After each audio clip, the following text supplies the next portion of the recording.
All right.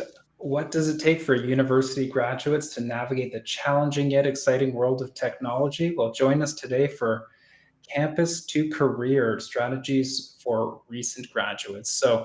This is the Modern Job Hunt, and I'm your host, Ryan Federley. This is basically a first person job hunt exploration narrative podcast. I am someone that was impacted by a tech layoff. I wanted to meet all kinds of interesting people and share them with my network. And I've done 11 episodes after this one about AI, recruiters, hiring managers, and today we're talking specifically about how to make that leap between university and the tech sector. So today we have two guests on the show. We have Ryan Taylor. If you're interested in learning more about Ryan, I've got his QR code up there. So Ryan is a career strategist working with MBA students at the UBC Sauder School of Business. He has an accredited leadership and organizational coach with a PhD in cognitive science who works with PMs and aspiring PMs to get a job and excel once they're in it. And then we also have Jeremy. Jeremy Schifeling has devoted his career to helping others succeed in theirs, from leading LinkedIn's education team to coaching military veterans at shift.org. He's touched the lives of millions of people at every stage of their journey. Jeremy currently leads marketing at Khan Academy and shares his best career hacks on jobinsiders.com. Welcome, Ryan and Jeremy. I'm going to flash up Jeremy's QR code for jobinsiders.com. I was on there earlier this morning, some fantastic resources, so highly recommend it for anyone watching this episode.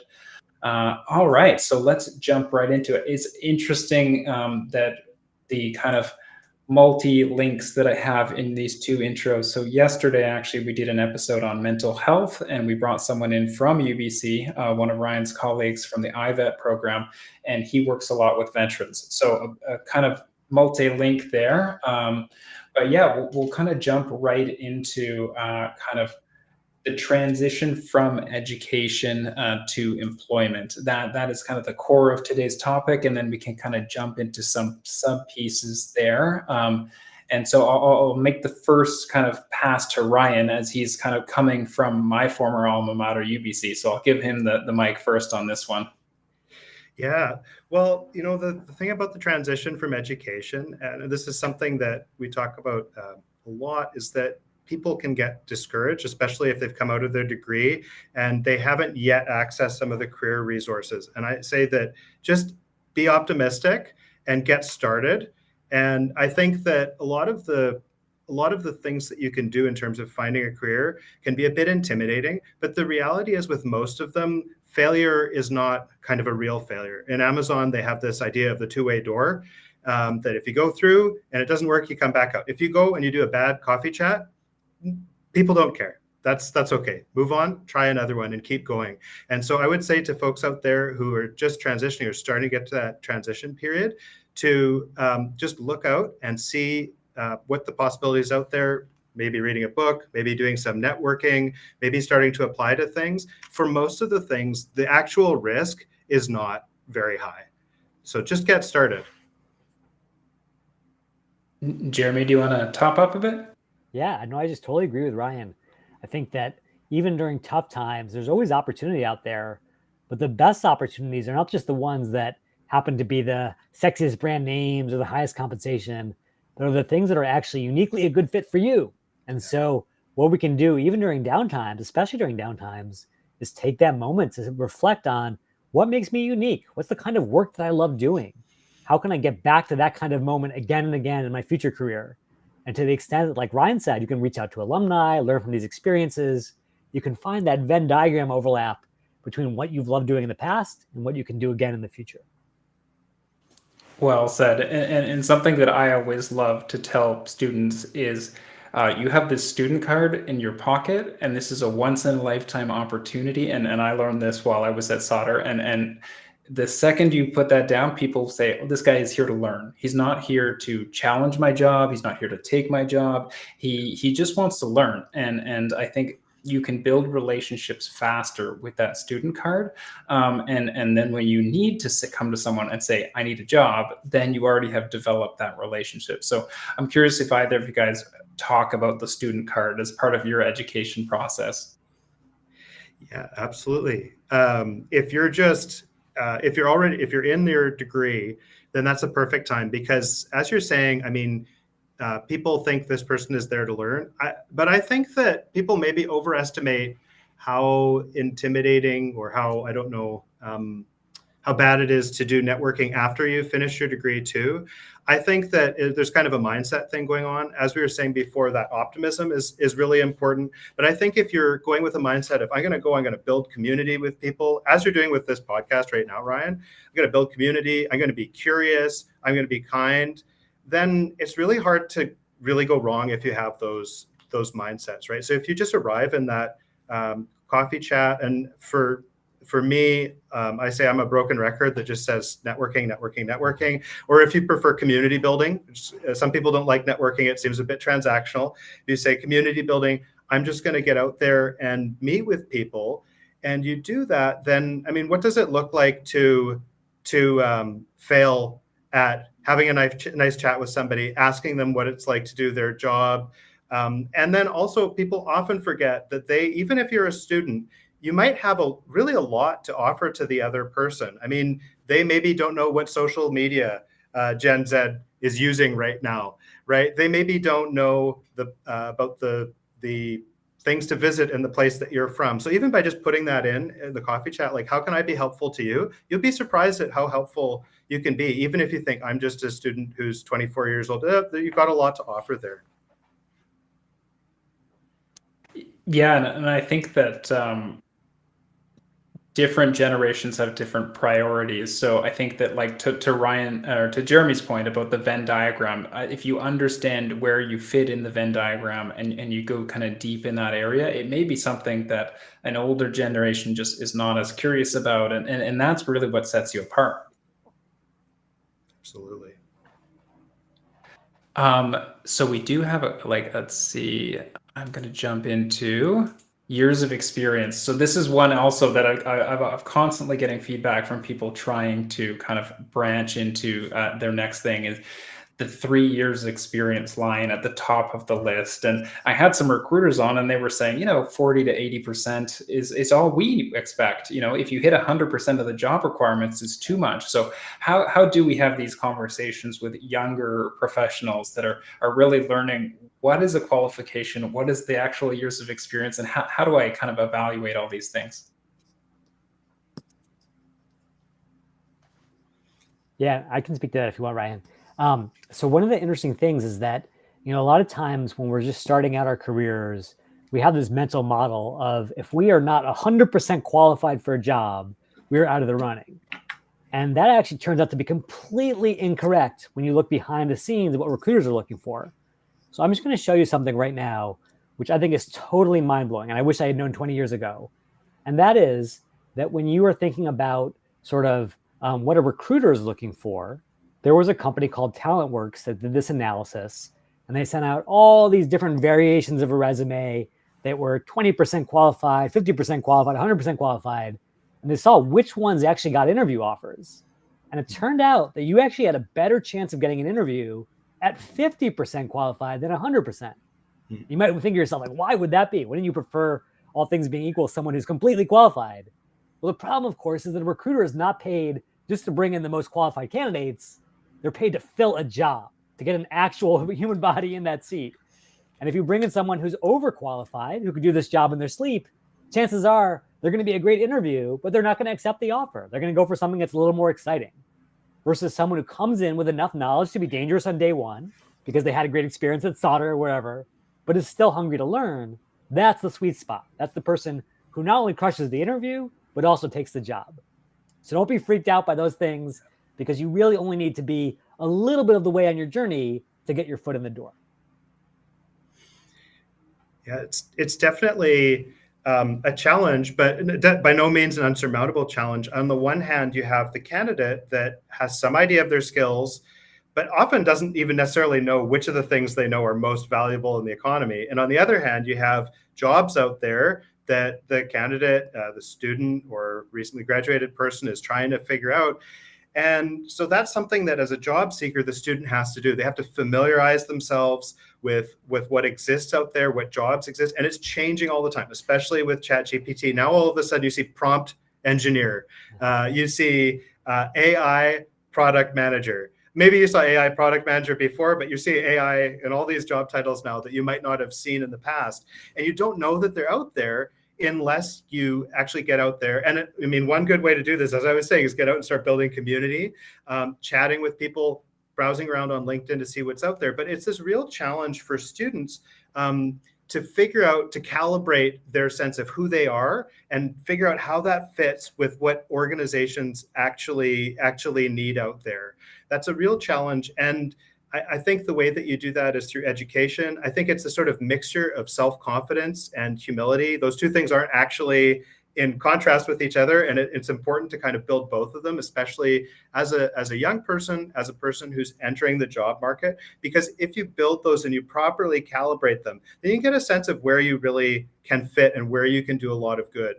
One of the things that school sometimes doesn't do so well, I don't want to criticize too much, we're doing it as well as we can here at Sauder, but speaking from my own education, like the end of the year, you have this list of grades and you have people from the top student to the worst student. Well, that's not the way reality works. You don't have the best person and the worst person.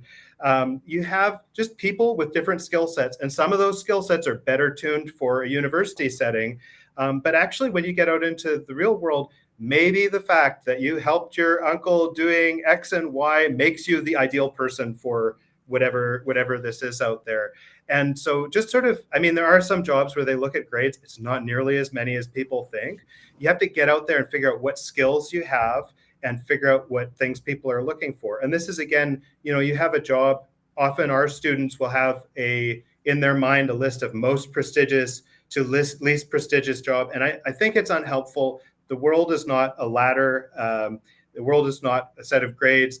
It's very different. There's diversity out there. And so you have to figure out what is the right job for yourself at this particular moment in time. That might change, but figure out what that right job is for you, and then figure out how you can start to move your way into it. It's very, very interesting because whenever I look at CVs from people that are very earlier in their careers, they often remove themselves from the CV. And I'm saying their personality, what they like, other things like that. And you look at more senior people and they have 10 years experience and they have that in there. And I think that knowing yourself and knowing what you will bring to a specific company is what will help you stand out when your CV is a one pager. And I think definitely resonate with what Ryan and Jeremy is saying here, that the more you understand what you want, and that comes from those coffee chats and other things that kind of allow you to calibrate where you want to go. So yeah, I think with that said, I will kind of jump into upskilling. So universities have historically, they are an upskilling conduit, but sometimes, when you want to go from university to tech, there's things like, oh, do I know Pendo in the product sector or Tableau in the data sector? And like, how do you both kind of view this whole upskilling thing where it may be multiple layers that you actually have to do to land that first role? Yeah, so I'll just sort of speak from the hiring manager perspective at Khan Academy. The reality is that I actually don't care where you learn the skill. I just want to know that it's on your resume and I can find it when I do my search. And also that if I test you on it in an interview, you can pass that test. And so I would say, there's been all this talk in the last decade or so about MOOCs and boot camps and degrees and like, what's the right way to do it? I would say the right way to do it is the right way for you. So for example, for me, even as someone with multiple degrees, I'm like, I just cannot take another course. Yeah. No more online courses, no more any of that. I've got to actually get my hands dirty, maybe downloading Tableau onto my computer and trying to build my own data model, see if what I can pull off through that approach. If you know that about yourself, if you have to get motivated through hands-on learning or being led by a professor or whatever, find that modality that works for you, because from the employer's perspective, with the exception of like, oh, you have to have an MBA or not, the context and the location doesn't matter that much. Yeah, one of the things that I say a lot, I first heard it from this Terry O'Reilly podcast from years ago, a marketing podcast, but show, don't tell. And it's true in the job market as it is in marketing generally, if you can show that you can do something, and whether that be, if you're a developer to like code something up, if you're a UX person to create that user experience, if you're a product manager to create a product, you could do it maybe for an internship. Maybe you can find a good organization that you can do some volunteering for. You can do it as a volunteer project, and then do it up so that you can actually show people like, look, this is the thing that I did. That's so much more credible than just some initials after your name, to show that you actually have those skills there. There are some circumstances where, some people I think do learn better in a classroom setting than else. That's a good thing to be aware of. I was a terrible online learner until the certificate of online coaching with UBC. They were able to do it in a way that worked for me. But in general, the sort of distance learning is not something that works really well for me. That's just something that I have to be aware of. One of the things that I think, Silicon Valley, I feel, has really impacted the way that people are recruited and hired. There was a lot of things 10 years ago about the Google interview and how Google hires people. And I think that one good thing that's maybe come out of that is this ethic of, if you can show that you can do it, then we will hire you to do it.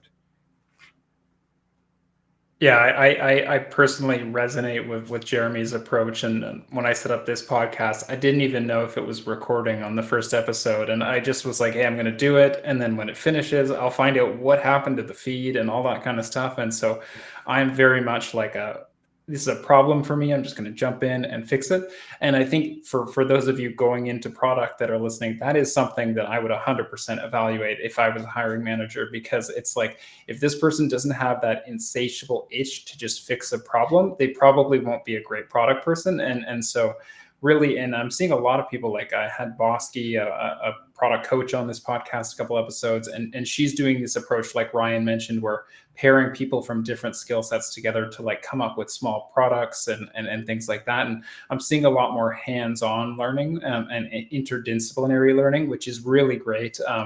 And hopefully we'll see more of that as people can kind of say, I did a thing more than I got a certificate, and learn something that actually means something to them, which is kind of the cool part when you dig into your own problem space. Fantastic. So yeah, now we'll kind of jump into job search resources. Now we have a author of a recently published book on the show today, Jeremy. So I wanted to make sure we spent a little bit of time on kind of resources, because coming from a university and an author, like we've got some great experts on the show today to share how can people jump into resource. I feel like there is a whole stack of resources nowadays to find a job, because it is kind of complicated in the remote world. So yeah, with this, I'll start with Jeremy, because he's the book publisher recently, and then we'll jump to the university perspective with Ryan. Yeah, so of course, I would love for everyone to go out there, get my LinkedIn book or my ChatGPT book. But here's the reality. One of the things that I'm so bullish on in this age of AI is the idea that, like, with the right prompts, you could actually get ChatGPT to kind of coach you on this journey. Now, I want to be really clear. This is not Ryan level coaching where you're going to have this incredibly sort of empathetic person in your corner walking through the process. But if you just feel stuck, if you're just like, I don't even know where to start, and you went to ChatGPT and said, I want to be a product manager, I don't even know where to begin, it would give you a pretty good list directionally of where to begin. So I would say, don't spend hundreds or thousands of dollars just buying books or taking courses online. Start with that minimum viable product, which is what we're always talking about here in Silicon Valley. And I think in a lot of cases, that's AI, just to get off the schneid. Yeah, I think Jeremy's books are really excellent. We kind of hand them out like popcorn at the movie here at Sauder. So those are really excellent resources. Obviously, if you order through one of the big booksellers, they'll be at your house tomorrow. But if you don't have that money in your pocket, Jeremy, cover your ears. Library will have them too. Yes, you can get them from the public library, right? And there's some really great resources there. I've often recommended the 2-Hour Job Search by Steve Dalton. He's got a great method in there, which dovetails very nicely. I know that he's also a connection of Jeremy's with a lot of the things that Jeremy is suggesting. not unlike finding a job and not unlike choosing how you're going to educate yourself, choose something that works for you. If you're a person that loves to go on a long run and listen to a bunch of job search podcasts, then, put on the product podcast and listen to that as you go for your run. If you're a person that likes to sit and read, then find some books and read through the books. The other thing that I wanted to mention is I would say that there are broadly two categories of books. If you want, you have the how to do the job search stuff, and these are like the job finding skills. And there's another category of books that I would think of as almost more philosophy books, right? And so, I would even put in there like Designing Your Life. There's a book called 4,000 Weeks by Oliver Berkman that's about what does it mean to live a good life. Now, depending on where you are in your job search, that might be cracking open too big a can of worms, but it is good in your life as you're navigating your career to think about these important questions. Brene Brown's books are also excellent in terms of this. Like, what are your values? Because if you're not working at a job that's aligned with your values, then you're not, you owe it yourself to try and find that. It's okay if a job is kind of neutral to your values, but if a job is anathema to your values, get out of that as soon as possible, because that's their lie dragons, right? And so, I'd even put, like, you don't typically think of this as a job search book, but recently there's The Creative Act by Rick Rubin. It's about creating art, but he says your life and your career, whatever you're doing, is art. And so think about that in a creative way. So many job seekers, I think they can kind of box themselves in. Maybe people tell them you should be doing this kind of thing. You should be working for this kind of company. If you think of your life as a kind of work of art that you're navigating your way through, where you get to express your values and change the world through the way that you express your values, it's a little bit intimidating, but it's also exciting. So try and find that excitement. Yeah, it's very, very interesting, the range of books and resources that you both just mentioned, because, this being the 11th episode, we've had so many people. It's probably 50% knowing yourself recommendations and resources, and 50% hard technical things like cover resume scanners and things like that. And I think that 10 years ago, it was probably not the case that like knowing yourself. But I think in the world of remote, where you can apply to so many different companies, really value personal alignment is becoming increasingly important in a world where you can work for anyone. And so it's great to hear about all these kind of different ways of people approaching the job hunt. And I think that is something that, you have to spend both time, and it's both productive time. I think that's something that I've always struggled with in the job. Like I'm kind of looking for work right now, and to actually not send an application to learn about doing introspective work, it's tough. Like in a world where you think getting more CVs out there is actually productive, it is a way that you have to slow down to speed up. And that's where I've heard books like 4-hour, 2-hour job week kind of stuff that Steve talks about, like the less time, the more introspective, the kind of better balance you'll find. Awesome. So yeah, I think that one of the kind of later questions is like undergrad versus masters. Like how do these two groups approach this differently? Obviously, the master's student is a transition point in a career. Undergrad is kind of getting into their career. So what kind of advice do you have, Ryan, for kind of these two different groups? Yeah, I think that the basics of it are pretty similar for undergrad versus masters. Again, think about, really find what kind of places are interesting. Often, especially in this sort of product space, you say, oh, where are you interested in applying? And I'll say Meta, Apple, Amazon, Netflix, Google. Often people don't mention Microsoft, which I just find kind of weird, but it's often this sort of 5-6 companies. And if you look at those companies, actually, maybe the reason that they don't talk about Microsoft quite so much is that Microsoft is often more B2B as opposed to B2C. And all of these places are B2C, right? Business to consumer advertising. So we all see a lot of advertising for Amazon, for Netflix, for Google. So I think it's important for students, irrespective of what level they're at, to get out there and actually find out what kind of what organizations there are. Within the Canadian economy, and I think probably also within the American economy, it's SMEs or small or medium sized enterprises that hire the largest group of people in the economy, right? But people don't know about a small, medium-sized company in Vancouver that's making sure that the person who signs up for your app is actually a real person, because they don't advertise to consumers, even if that's a really amazing place to work and even if it's a really stable place to work. So if you just get out there, start to find out what kind of organizations are even out there to apply to, and then start to do that networking work or community building work, if you prefer, to get out there and meet people and start chatting with them about what it actually takes, how your skills line up with what the skills that are out there.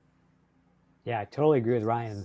The only thing I would add is I think now that I've crossed that sort of midlife and mid-career point myself, I've come to the realization that what wisdom really means is learning about all the stuff that you don't like. So when you're like 20 years old, you're in undergrad, the world seems like your oyster, and you go out and take all these jobs and they suck. And then when you're 30 and you're going to get your MBA, at least you have a little more sense of what's not a good fit for you. I guess my argument to Ryan's point is, the same things that an MBA would be doing to go learn about what's possible, what's a good fit, what's not, you could be doing when you're 20 if only you knew to do them. So I just want to be really clear here. I'm just going to share my screen. Basically, what I think every 20-year-old should be doing right now is not just sitting there at home thinking like, okay, what can I do with my life? But actually talking to the people who are leading those lives already. So for example, if you're an undergrad BCom student at Sauder, you come over here and say, you know what?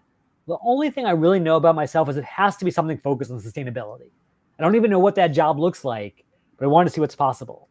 And you come over here and you search for sustainability, and you come down and say, hey, got all these folks working as a CMO, Director of Corporate Sustainability. Wait a second, Chief Sustainability Officer at Stella McCartney. Oh my God, what the heck?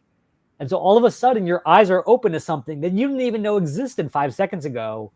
But it's all because you took the plunge. You were willing to get out of your comfort zone and not wait till you were 30 or 40 to figure these things out. So I encourage folks to get started as early as possible.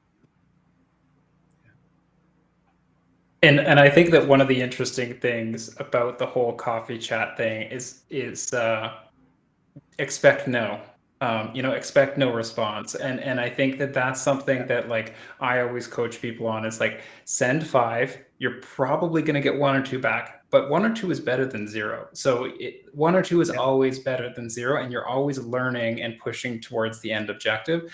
So I think if you get a yes on your first one, like I almost say that's bad because it's setting false expectations. Like you should be expecting a very low response rate, and use it like in the example that Jeremy gave an excellent example, because I always like to jump off a commonality.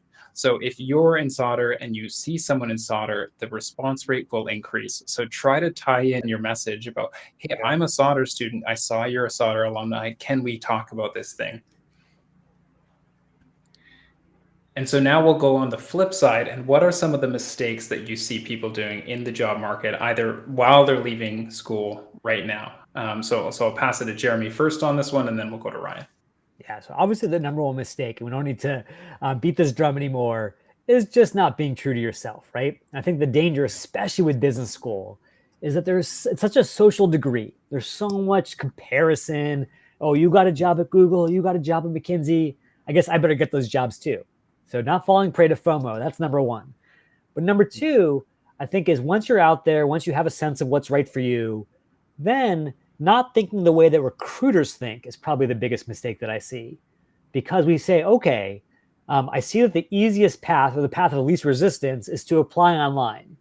And so I see all these online applications, I click that button as many times as possible, and then I don't get any results. And I'm like, what's going on? Is it me? Am I just a terrible candidate? But what you don't realize is behind the scenes, that online application that you put in is almost painful for the recruiter because they already have hundreds and thousands of them.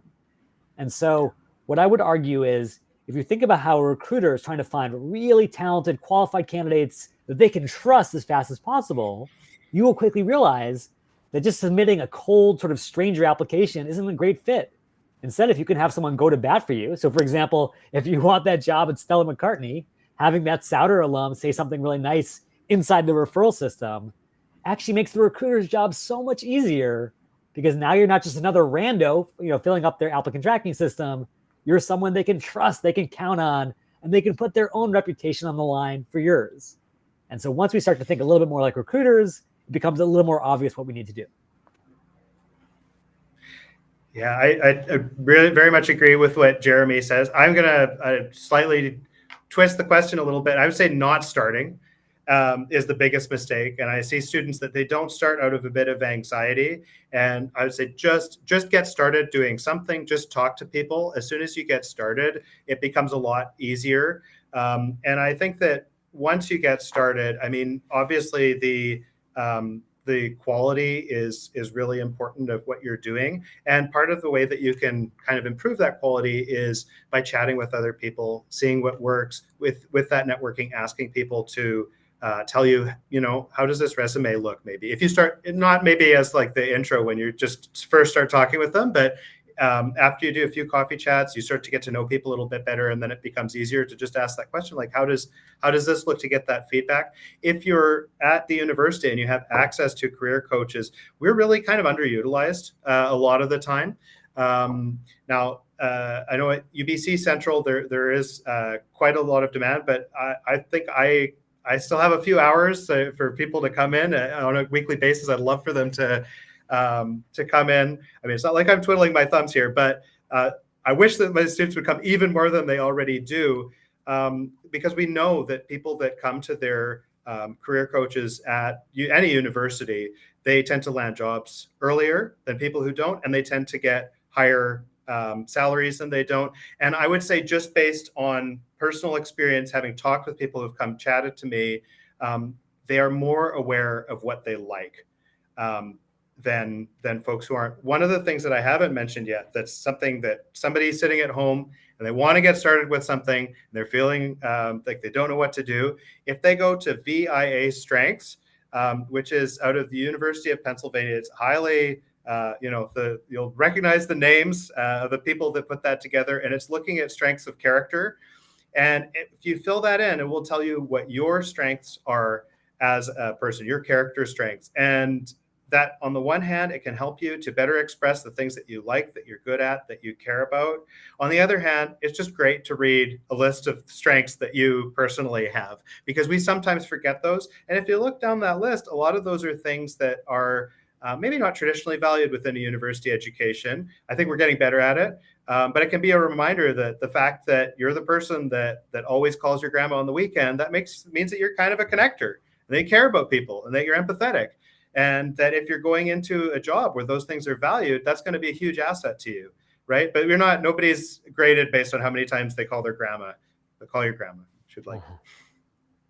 Well said. And I think that, in those coffee chats, one thing that I've learned is research the other person, because if you ask questions that really matter to them about their life, they will get talking and you will learn so much. If you go in there with half an hour or an hour of research and you say, "Oh, I read your book, Jeremy. I loved it." Like someone in the chat just mentioned the other minute ago, like, "Oh, we love the book all the time." So if you go in there and you do those little tiny things, it can get the conversation going and just show that empathy for their career and their personality.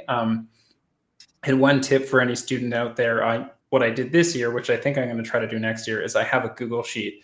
And every month I try to meet someone new. And this podcast has absolutely exploded those numbers. But that just forces me every month to be like, I have to meet someone new. And it's like really a flywheel, because, like at the start of the year, I was meeting one or two new people. And then now I'm meeting so many more people, because those people are connecting me with people. And if you start your university degree by meeting one person in September, 16 or 24 months or 12 months later, you will have that much bigger network than when you started. So those little tiny mechanisms really add up over time.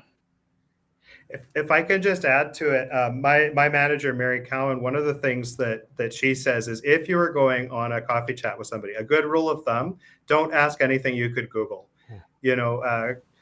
Khan Academy, Jeremy, how many employees do they have? Right. Well, I can look that up in Google, right? I don't need to ask that. Whereas there are other questions like, what trends are you noticing? that are a little bit harder to get and give him more of an opportunity. So make sure that you do that. And the other thing, we've already plugged libraries once. I'm going to plug it again, especially if you're connected with a business library like we are here at Sauder. Those librarians have so many resources about the companies. And we've got a Bloomberg terminal upstairs, right? So if you want to know about what the company is, you can find out everything about them. Librarians are, I think, one of the most powerful and underused resources in the universe. Well said. And I think that the other thing is, Ryan, I did resume reviews and interview prep while I was at Sauder over a decade ago, and I imagine that's still going. And I think you always think you have a plan, like at a military, Tim from IVET yesterday, you always think you have a plan until the first shot is fired. And I think that interview prep and CV prep is really preparing you for that. So sitting in front of Ryan and getting grilled in a mock interview is critical to walking in the first time after undergrad. If you go to an interview and you've never had someone grill you, it can be challenging. And so I imagine your school and others are doing these types of things.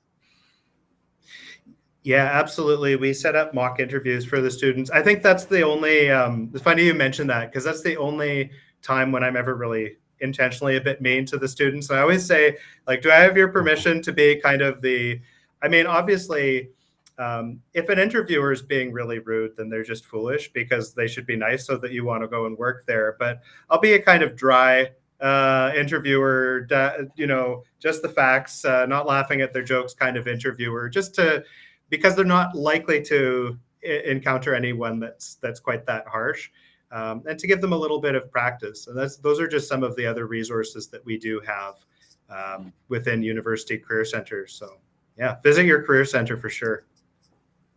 And the last one's kind of an AI question for Jeremy. I've been using the negotiator, which allows you to do salary negotiations in ChatGPT 4.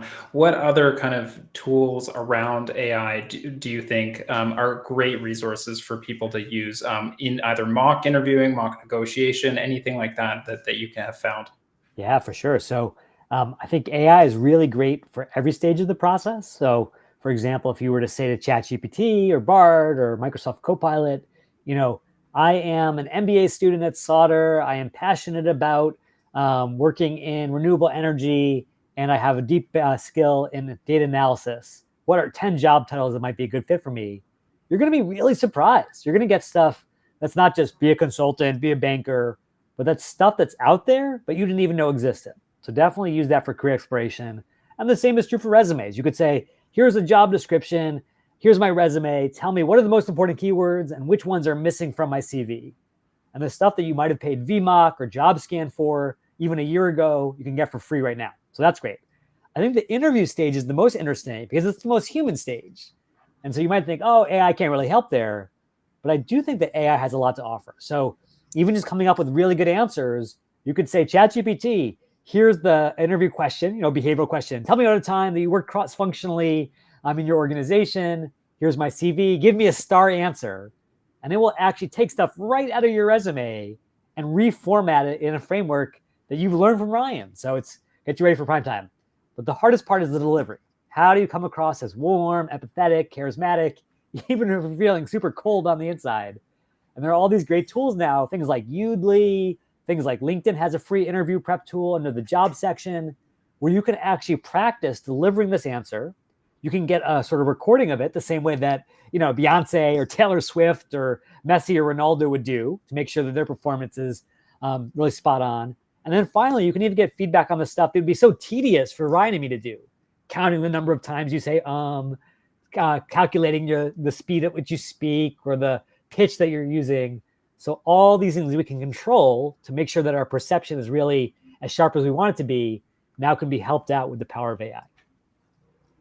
Wow. So I there's so many resources in this episode. I will try to kind of get them later this month when I have time to jot them all down into the show notes. But I'd like to thank you both. And so we'll kind of wrap it up with some lightning round tips. So 1 or 2 sentences. What's your final tip for job seekers in the current job market, Ryan? Get started, to the extent that that's a tip. I would say get out there and get started. And I'd say start to meet people as soon as you can. All right. And Jeremy? And then for me, I would just say, It's all about the depth and power of those relationships. So here's my crazy tip, which is students tend to focus exclusively on recruiters. Oh, the recruiter is the face of the company. They're the ones who come to campus. But the reality is the person with all the skin in the game is not the recruiter. It's the hiring manager, your future boss. And so if you can find that person on LinkedIn, you can search for like, I'm hiring, and there are all these bosses who are raising their hand out there now. You could actually connect with your future boss ahead of time, build that relationship, and get your foot in the door in the most powerful way possible. So I encourage people, be bold, be brave. Well said. So thank you both. And so if anyone wants to see any of the other shows on YouTube, the link in the corner there goes to my YouTube. You can find more information about me and this show. And if you like the content today, you can subscribe and get notified for our last episode of the year. Our last episode of the year is going to be all about pay transparency. It's going to be on December 19th. So I know, different states are releasing pay transparency acts. Up here in BC, we just released one in November. So it's all about pay bans and whatnot. So I'm bringing an employment lawyer on the show. So this is going to impact both people looking for jobs so that you know what the employer needs to say, and also people in jobs, what happens when they start posting bans and I'm outside of the band, or all these kind of questions.